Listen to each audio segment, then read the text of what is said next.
Hello. Hello, Richard. Can you hear me? How are you? I'm great. And you?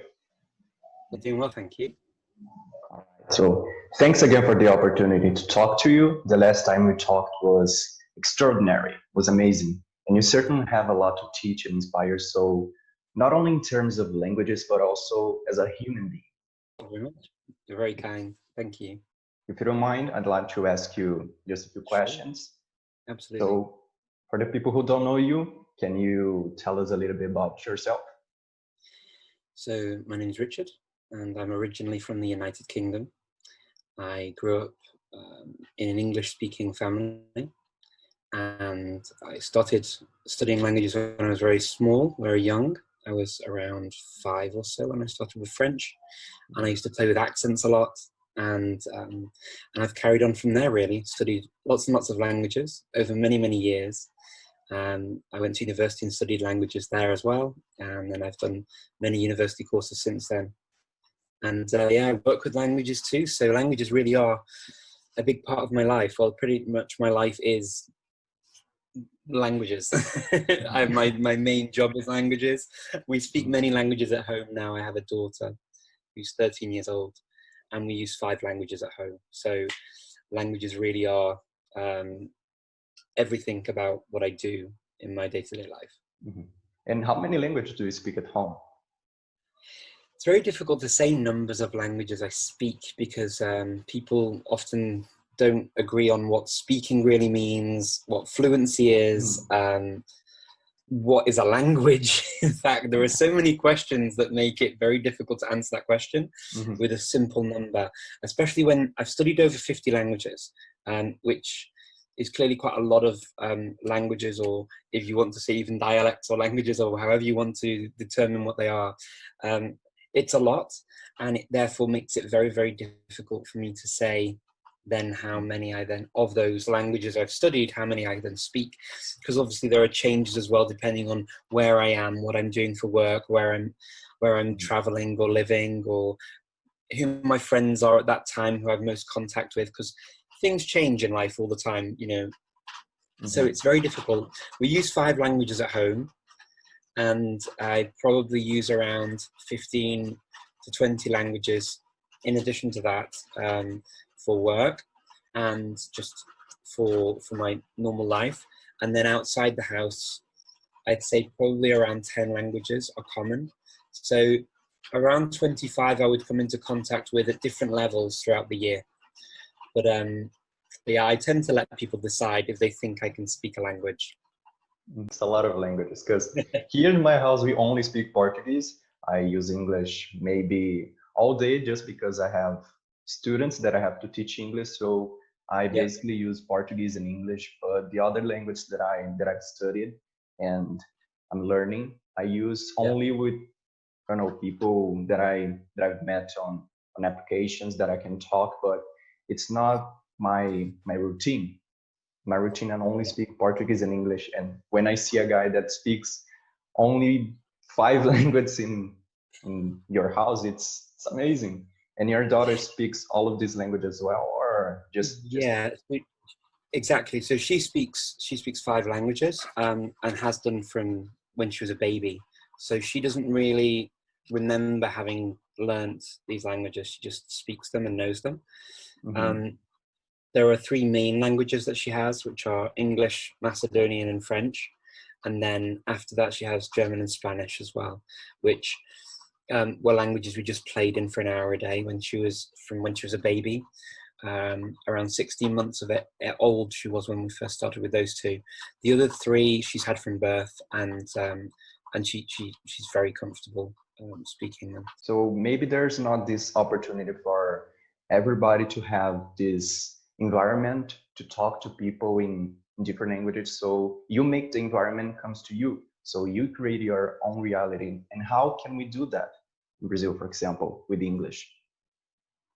I think that when you are talking about doing it within a country and you're not traveling, then there are options nowadays online to, for example, getting into certain aspects of culture, getting involved in certain communities online, making friends through those communities, and having conversations like we're having now. So having friendships like this that are, you build up over time. That's a good way, I think, of getting into a culture, getting into a society, getting into a language without even leaving your own home. You can definitely do that. It wasn't something that was available to me when I was younger, because I mean, Facebook and YouTube didn't even exist. These things were not options. We didn't have internet at home when I was younger. Until I'd never used email until I went to university at 18, and that was the first time we used email. And email was very basic.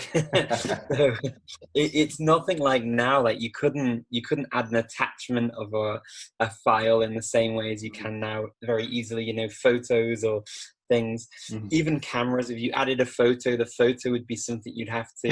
I don't know. Even to have a digital photo is super difficult because the photographs of what you have to wait for them to be developed, and then you'd see only one half your video just to photos load with a finger. Exactly. So things have changed a lot, and I think that nowadays you can get into these environments, into these communities online.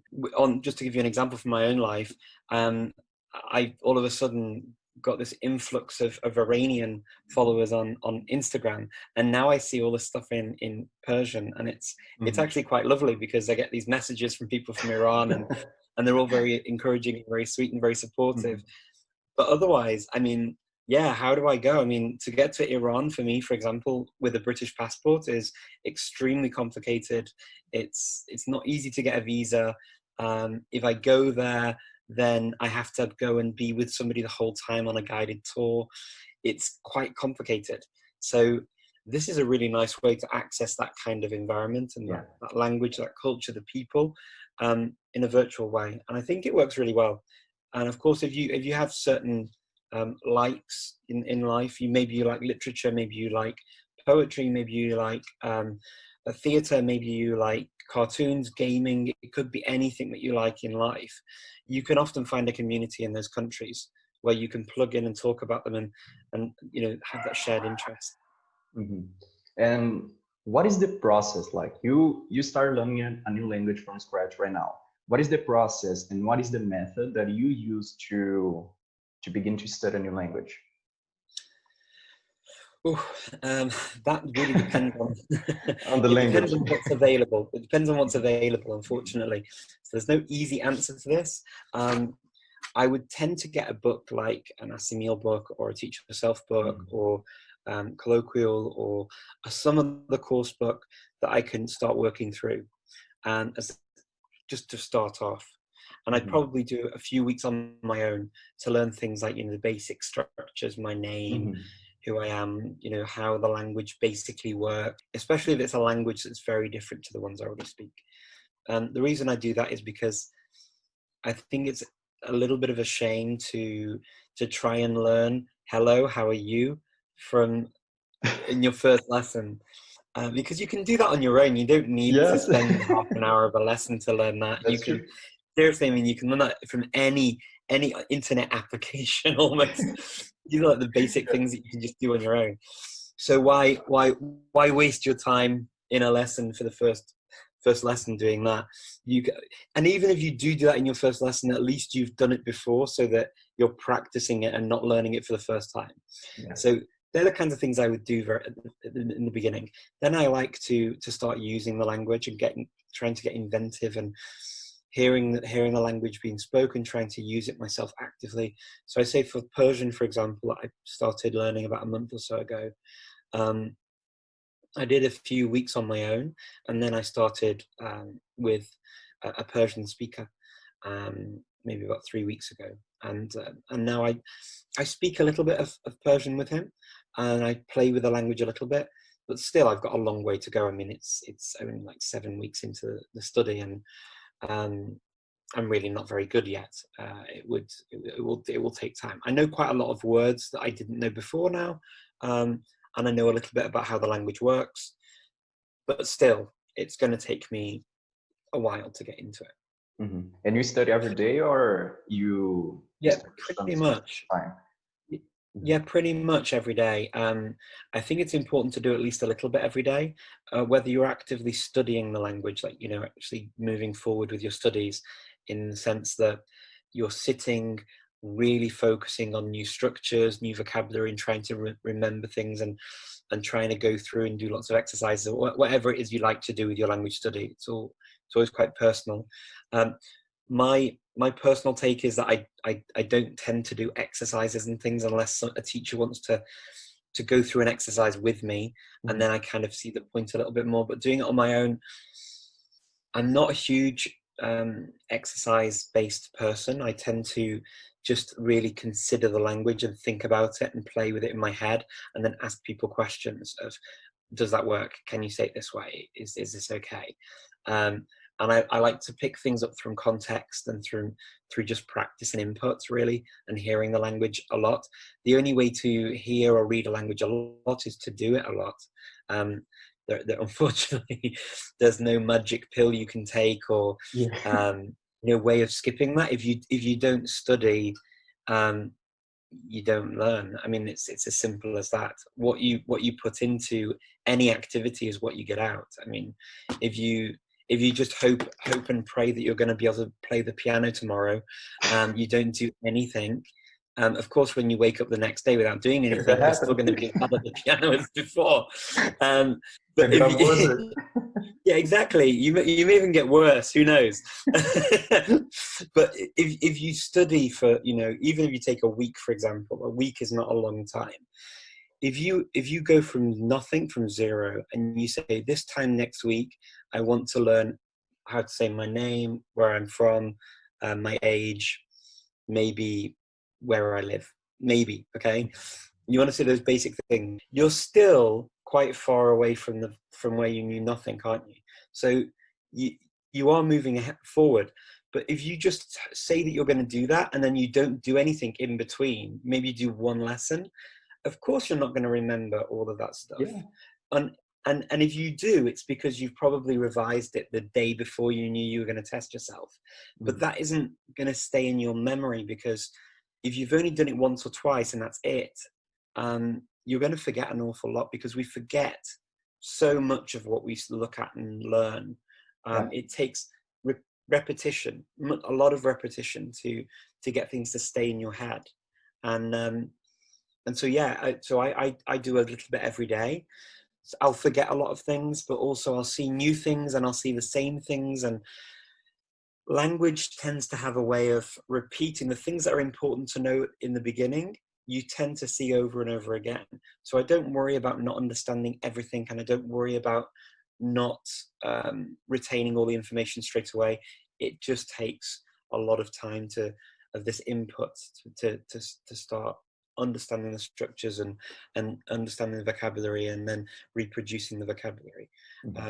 Some things get easier than others with time. Others they're always going to take time. We need to memorize a lot of vocabulary, and a lot of them we're going to get forgotten. So if not get in contact with this vocabulary, you're going to forget, because that's how our brain works. If the brain thinks, okay, this information is not important for you to memorize, so I'm going to forget for you. What is your tip for people to memorize vocabulary, and only memorize the vocabulary that we are going to use naturally? Yeah, exactly. I think, well, exactly what you said, focusing on words that you need and that you're likely to use.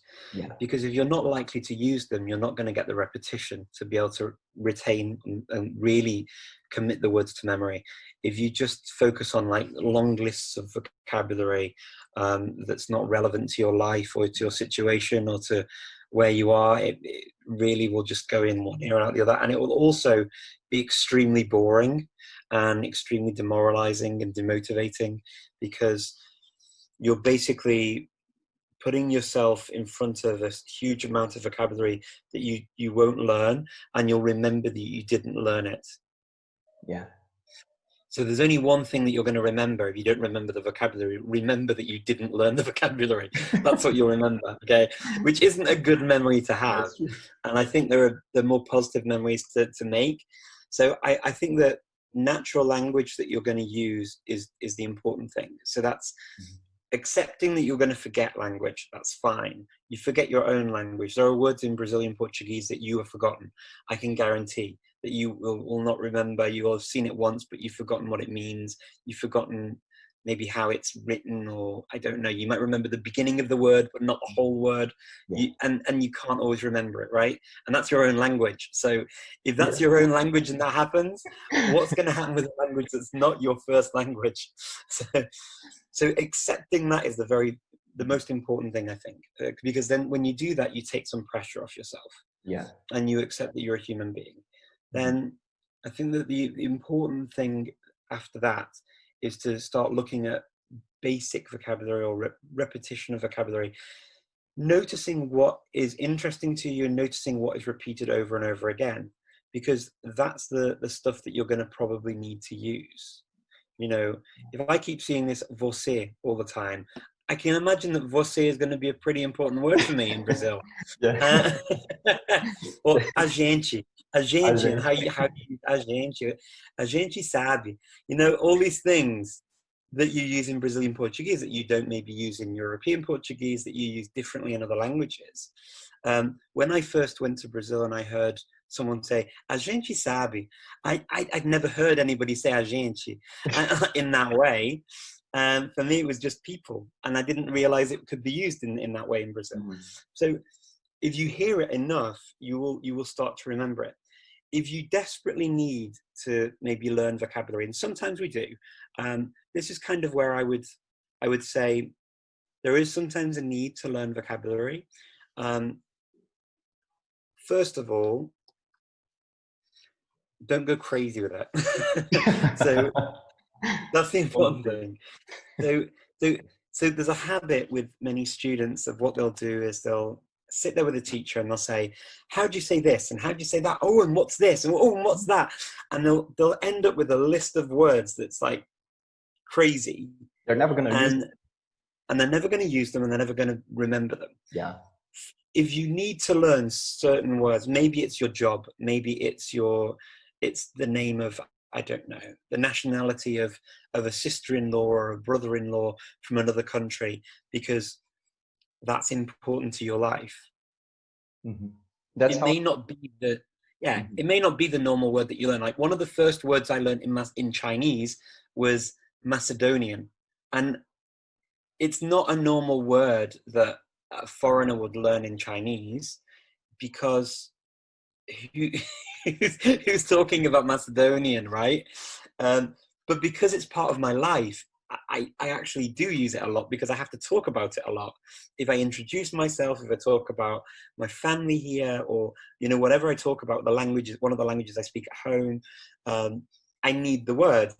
So I had to go out of my way, away from class and away from text that I would see, and learn the word machidun. And I know the word machidun in Chinese, and it's very easy for me. It's just a normal word for me. But for most people, it isn't if you're learning Chinese. And even some Chinese speakers, if they've never heard of the country or the language, so they're kind of like, machidun. Like they're really confused what you're talking about. But then you have to explain that it's a country in Europe. So when it's words like that, learn the ones that are important to you, first of all. Learning, like I had a friend of mine's dad, he went to this Greek class. They gave him a list of 130 different countries and nationalities to learn in the class. And I looked at him and I went, seriously, you need to know South Africa, because that's where you're from. You need to know the UK, because that's where your children now live. And you need to know Cyprus and maybe Greece. Yes, even in Portuguese, another in English, we don't use them. Yeah, you don't need to, honestly, you don't need to learn them all. But if you give a beginner 130 words or more of like lots of countries, it's like, what am I going to do with this? Seriously, I mean, what can you do? So focus your energy on what you need in terms of vocabulary. And as you progress in the language, you'll notice that as you see more text, as you see more, you hear more songs, you watch more TV, you listen to more audio, whatever it is you like doing, you will see that your vocabulary will increase over time naturally. Yeah. You don't need to force it. Now, if you're learning a language that's got a relationship to the language you already speak, or a relationship to a language you already speak, then you're in luck, because you can start looking at the similarities. So for example, with Portuguese and English, obviously anything in tion in Portuguese is sal. Anything, you know, like that you can learn, because community, ity is dade, comunidade, sociedade. All of these words are free words, because society, community, they're all free words between English and Portuguese, and you know it because they're all Latin words, right? So we know these.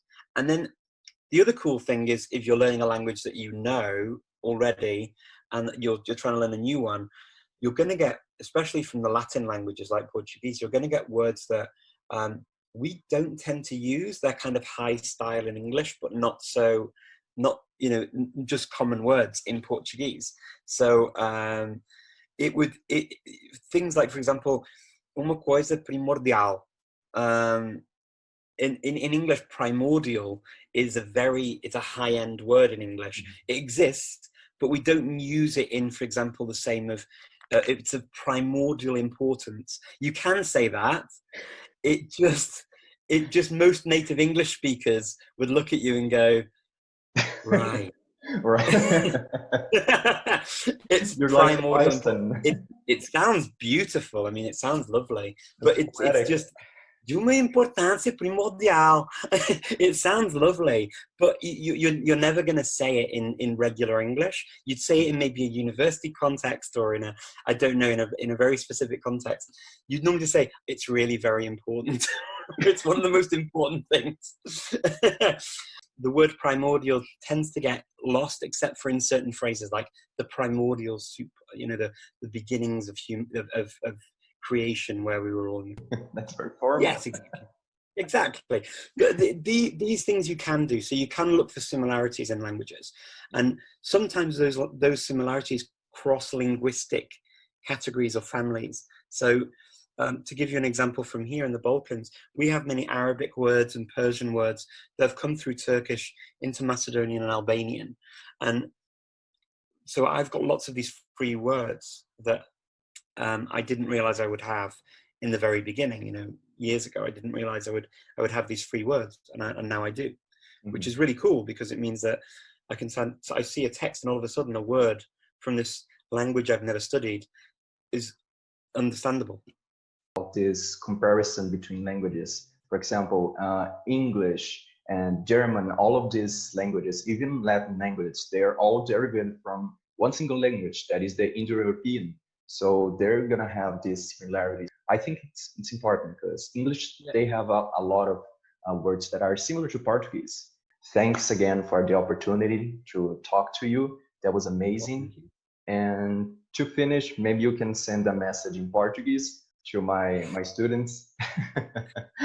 Ok. Let's motivate them. Então, sem muito coragem com o inglês, eu acho que é uma língua também muito útil no mundo. No Brasil, às vezes, sei que não temos muito contato com a língua inglesa, mas eu acho que é uma língua muito importante na internet, e também para falar com a gente de outros países também, uma língua internacional. Então, muito coragem para tudo isso, para os estudos, e sim, obrigado por tudo. Thanks, Richard. Thanks a lot. So have a nice day, have a nice weekend, and enjoy your life. Nice to see you again. All the best. See you soon.